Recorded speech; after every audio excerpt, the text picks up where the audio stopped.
सच जरूरी है।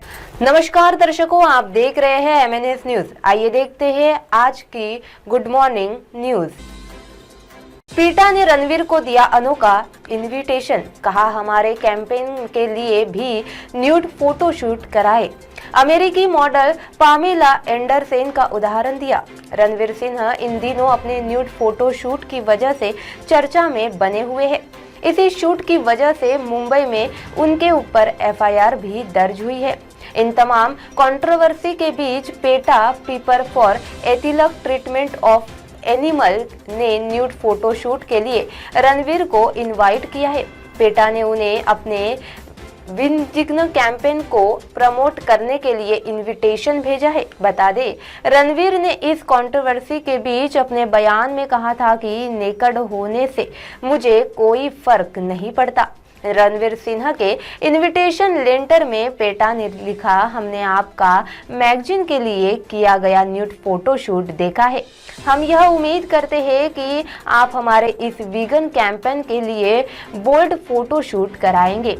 आप जानवरों से बहुत प्यार करते हैं। क्या आप पेटा इंडिया के एक एड जिसकी टैगलाइन है all animal have same parts try vegan के लिए फोटोशूट कराएंगे? इसके साथ ही पेटा ने अमेरिकी मॉडल पामेला एंडरसन का भी उदाहरण दिया है। उन्होंने भी पेटा के इस कैंपेन के लिए फोटोशूट कराया था। पेटा ने रणवीर को दिया अनोखा इनविटेशन, कहा हमारे कैंपेन के लिए भी न्यूड फोटोशूट कराए। अमेरिकी मॉडल पामेला एंडरसन का उदाहरण दिया। रणवीर सिंह इन दिनों अपने न्यूड फोटोशूट की वजह से चर्चा में बने हुए हैं। इसी शूट की वजह से मुंबई में उनके ऊपर एफआईआर भी दर्ज हुई है।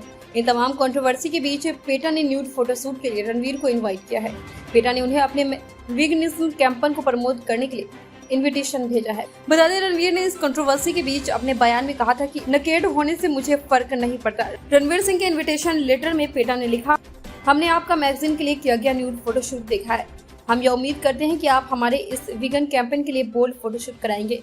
आप जानवरों से बहुत प्यार करते हैं। कि आप पेटा इंडिया के एक एड जिसकी टैगलाइन है all animal have same parts try vegan के फोटोशूट कराएंगे। इसके साथ ही पेटा ने अमेरिका मॉडल पामेला एंडरसन का भी उदाहरण दिया है।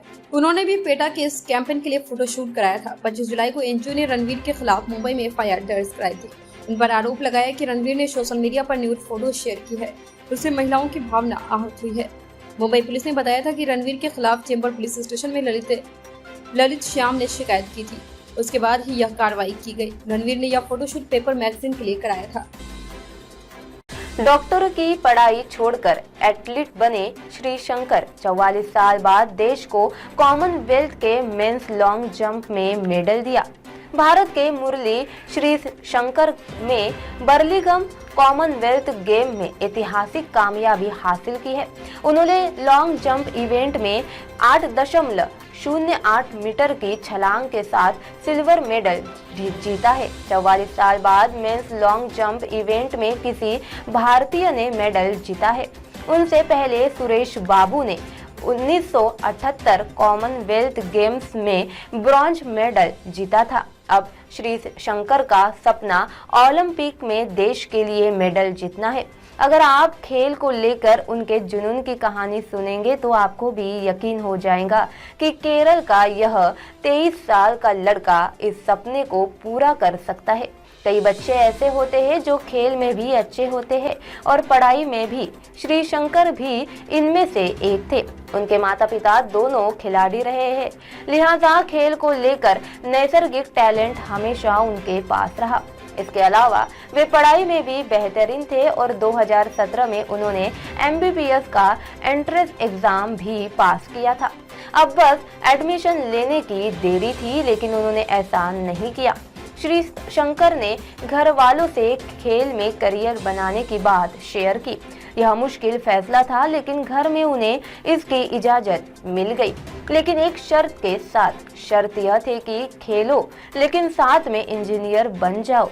डॉक्टरी से सीधा इंजीनियर। श्री शंकर बायोलॉजी के साथ साथ मैथ्स में भी बेहतरीन थे। उन्होंने इंजीनियरिंग का एंट्रेंस भी क्लियर किया और इस बार एडमिशन भी ले लिया। शंकर ने बताया कि कुछ दिन पहले दिए गए इंटरव्यू में उन्होंने बताया कि इंजीनियरिंग में एडमिशन तो ले लिया, लेकिन इस वजह से वे खेल पर फोकस नहीं कर पा रहे थे। वे कोशिश करते थे कि दिन में ट्रेनिंग और रात में पढ़ाई। कुछ दिन ऐसा चला, लेकिन इसे सस्टेन कर पाना मुश्किल हो रहा था। फिर उन्होंने इंजीनियरिंग की पढ़ाई को भी छोड़ने का फैसला कर लिया।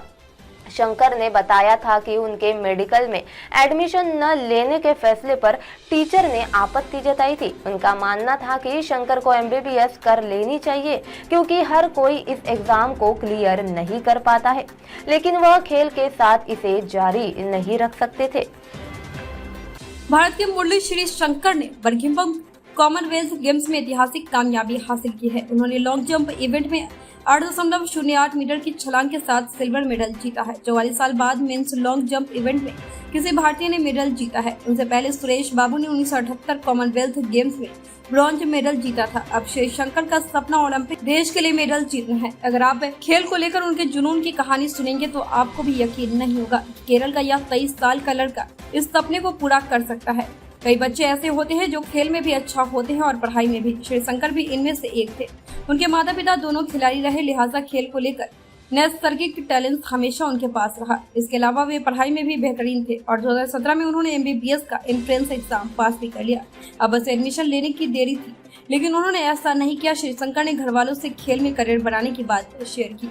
यह मुश्किल फैसला था, लेकिन घर में उन्हें इसकी इजाजत मिल गई, लेकिन एक शर्त के साथ। शर्त यह थी कि खेलो लेकिन साथ में इंजीनियर बन जाओ। डॉक्टरी से सीधा इंजीनियरिंग। श्री शंकर बायोलॉजी के साथ साथ मैथ्स में भी बेहतरीन थे।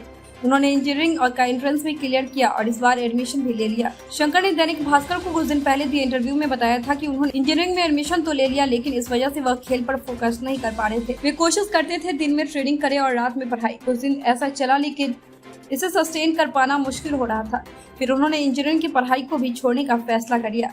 शंकर ने भास्कर को बताया कि उनके मेडिकल में एडमिशन न लेने के फैसले पर टीचर ने आपत्ति जताई। उनका मानना था कि शंकर को एमबीबीएस कर लेनी चाहिए, क्योंकि हर कोई इस एग्जाम को क्लियर नहीं कर पाता है, लेकिन वह खेल के साथ इसे जारी नहीं रख सकते हैं। 4 दिन के दौरे पर दिल्ली पहुंची ममता पीएम मोदी और राष्ट्रपति से मिलेंगी। नीति आयोग के कार्यक्रम में शामिल होंगी। पश्चिम बंगाल की मुख्यमंत्री ममता बनर्जी 4 दिन के दौरे पर दिल्ली पहुंची है।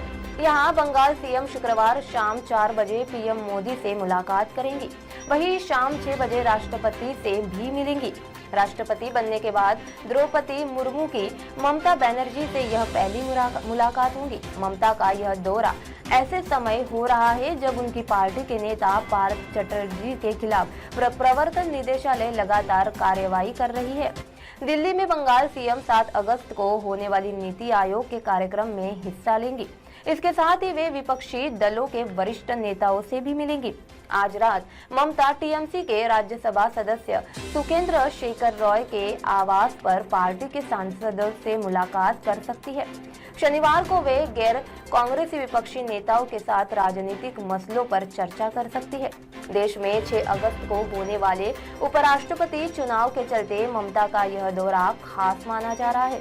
बता दें कि ममता बनर्जी की पार्टी ने उपराष्ट्रपति चुनाव में शामिल नहीं होने का फैसला लिया है। साथ ही उन्होंने हर संसद सत्र के दौरान दिल्ली आने का ऐलान भी किया था। ममता बनर्जी के दिल्ली दौरे से तृणमूल कांग्रेस के सदस्यों का मनोबल बढ़ेगा। पार्टी के सांसद लगातार भाजपा सरकार के खिलाफ विरोध प्रदर्शन की अगुवाई कर रहे हैं। राष्ट्रपति चुनाव में विपक्षी एकता में दिख फूट के बीच भी ममता बनर्जी का यह दौरा बेहद अहम है। बीते दिनों कांग्रेस और तृणमूल कांग्रेस के बीच तनाव भी देखने को मिला है। पश्चिम बंगाल की मुख्यमंत्री ममता बनर्जी 4 दिन के दौरे पर दिल्ली पहुंची है। यह बंगाल सीएम शुक्रवार शाम 4 बजे पीएम मोदी से मुलाकात करेंगी। शाम 6 बजे राष्ट्रपति से मिलेंगी। राष्ट्रपति बनने के बाद द्रौपदी मुर्मू की ममता बनर्जी से यह पहली मुलाकात होगी। ममता का यह दौरा ऐसे समय हो रहा है जब उनकी पार्टी के नेता पार्थ चटर्जी के खिलाफ प्रवर्तन निदेशालय लगातार कार्रवाई कर रही है। दिल्ली में बंगाल सीएम 7 अगस्त को होने वाली नीति आयोग के कार्यक्रम में हिस्सा लेगी। इसके साथ ही वे विपक्षी दलों के वरिष्ठ नेताओं से भी मिलेंगे। आज रात ममता टीएमसी के राज्यसभा सदस्य सुखेंद्र शेखर राय के आवास पर पार्टी के सांसदों से मुलाकात कर सकती है। शनिवार को वे गैर कांग्रेसी विपक्षी नेताओं के साथ राजनीतिक मसलों पर चर्चा कर सकती है। देश में 6 अगस्त को होने वाले उपराष्ट्रपति चुनाव के चलते ममता का यह दौरा खास माना जा रहा है। बता दें कि ममता बनर्जी की पार्टी ने उपराष्ट्रपति चुनाव में शामिल नहीं होने का फैसला लिया है। साथ ही उन्होंने हर संसद सत्र के दौरान दिल्ली आने का ऐलान भी किया था। ममता बनर्जी के दिल्ली दौरे से तृणमूल कांग्रेस के सांसदों का मनोबल बढ़ेगा। पार्टी के सांसद लगातार भाजपा सरकार के खिलाफ विरोध प्रदर्शन की अगुवाई कर रहे हैं। राष्ट्रपति चुनाव में विपक्षी एकता में दिखी फूट के बीच ममता बनर्जी का यह दौरा बेहद अहम है। बीते दिनों कांग्रेस और तृणमूल कांग्रेस के बीच तनाव भी देखने को मिली थी। ऐसी ही good morning super fast news देखने के लिए बने रहे MNS न्यूज के साथ। नमस्कार।